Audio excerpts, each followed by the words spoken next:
My dear friends, welcome to Rajshekhar classes on applied data science with Python. This is lecture number 436. In this lecture, I will continue my discussion on Fourier decomposition or Fourier transformation. Suppose this, if this is my wave, let me assume this is my wave. Actually, this is I collected this particular picture from Wikipedia, and this is my wave, and I can say this is my time, isn't it? This is, what is this? Basically, this is amplitude, isn't it? Just see, what is this? This one is amplitude. Yes, let's assume the red wave is the wave that we want to analyze. This is the red wave. This is the wave which we want to analyze, isn't it? Just see, suppose this is my wave, and red wave is the wave that we want to analyze. This could be your heart rate data, isn't it? Or this could be your e-commerce data, anything which has this pattern. Now, what you can do, now Fourier transform says, given any composite wave like this, basically what is this red wave? Given any composite wave like this red wave is called composite wave, or I can say composite pattern. You can decompose it, or you can break it into sum of multiple sine waves. I can say red signal is decomposed into sum of multiple sine waves. This is one of the greatest ideas of Fourier transform. Brilliant mathematical idea.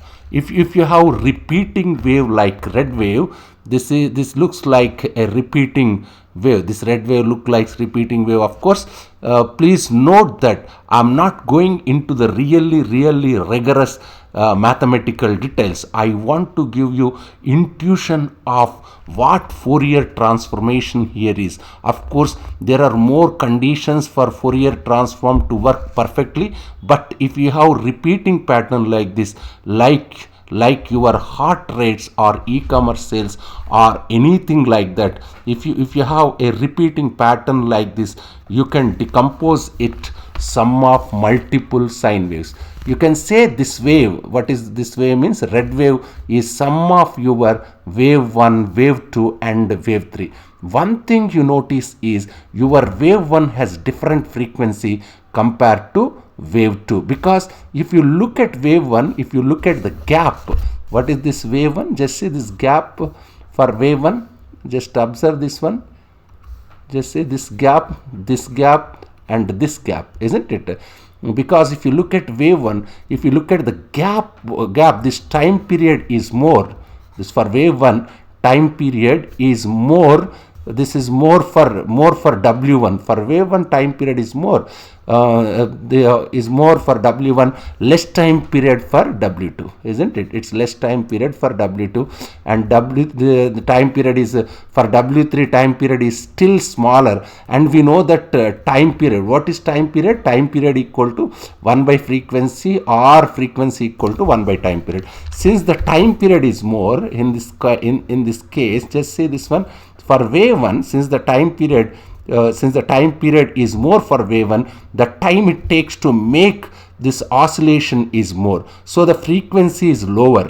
Frequency is lower for W1 as compared to W2, isn't it? Because it's making fewer oscillations per second. W2 makes more oscillations, while W3, wave 3 makes more oscillation than wave 2, isn't it? But here is the fun part. The mathematical concept of Fourier transform or Fourier decomposition says is, if you have a repeating pattern, you can break it up into sum of sine waves. So I can represent this complex wave as a sum of W1.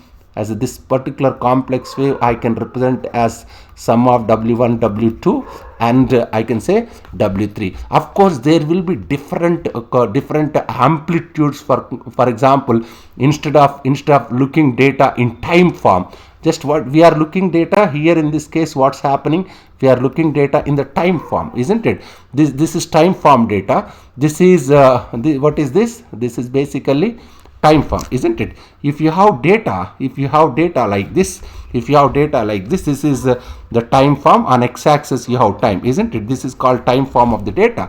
You can represent it into frequency domain. This one is, what is this? This one is frequency domain, isn't it? This is whereas this one is time. This is time domain data. You can move it into frequency domain data as follows. Here is your x-axis, here your x-axis is time.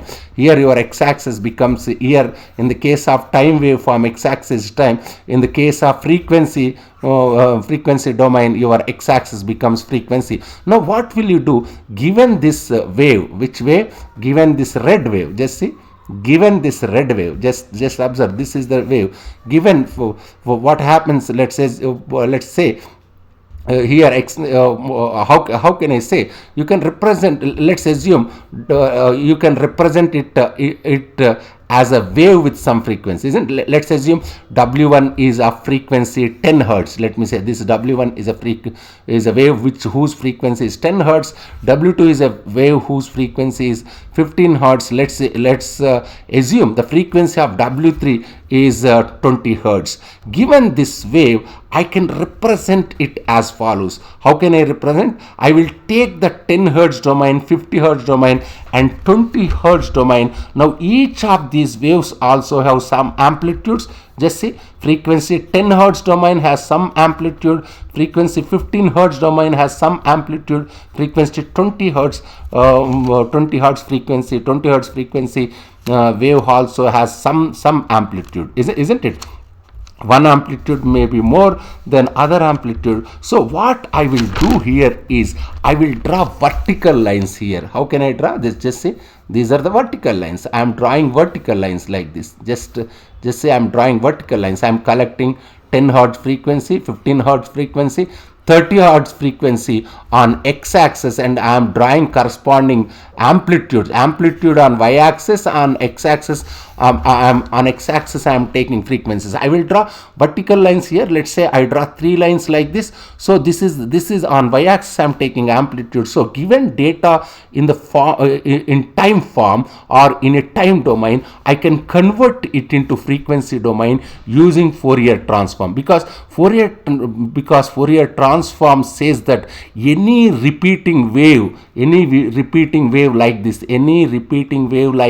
this red line can be broken up into sum of sine waves. Now let's assume this wave I decomposed into 3 waves. One wave is with 10 hertz frequency. Just see, I am decomposing one wave is with 10 hertz frequency, the other with 15 hertz frequency, third one is 20 hertz frequency. So in such case, I will write these frequency domains as follows. I will put a vertical bar. Just see, I will put a vertical bar at 10 hertz. I am taking, as I told you, I am taking on x-axis I am taking frequencies and y-axis as amplitude. That's put a vertical bar at 10 hertz, 15 hertz and 20 hertz. And this height here, what is this particular height? This height here is amplitude, here proportional to the amplitude of each of these waves. If you look at from side angle, just if you look at from this angle, frequency, this angle, side angle, if you look at from side angle, if you look at from this angle, what you can see? You can see the things from frequency domain, isn't it? There are 3 frequencies. Just compare this particular these frequencies I am keeping on x-axis, and I am keeping corresponding amplitudes. I am taking amplitudes on y-axis. There is a 10 hertz frequency here. Just see, this is what's happening here. Just this is 10 hertz frequency. This is 15 hertz frequency, this is 20 hertz frequency. Here I have amplitudes, just I am keeping amplitudes here, isn't it? Isn't it? Yes, I get my this curve, this waveform, this particular wave, I can represent this red curve can be represented either in time domain, or it can be represented in frequency domain. It sometimes it's useful to represent a wave in frequency domain, especially this is very important, especially very useful actually whenever you have repeating wave, repeating pattern like heart rate or e-commerce sales, because whenever you have repeating pattern, frequency is important. When frequency is becoming important, it's better to represent your wave like this. On x-axis you can take frequency, on y-axis you can take amplitude, you can plot, you can just as we are saying that this particular red curve, this can be represented in time domain, this can be also represented in frequency domain. This is an example, this is an example for what? This is an example for time domain, this is an example for frequency domain. How am I representing this frequency domain? Just using this, I am saying wave like this. If it is time domain, means like this. Just try to go through this particular lecture. I will continue my discussion on Fourier transformation or Fourier decomposition in my next lecture also, that is in lecture number 436. Thank you very much.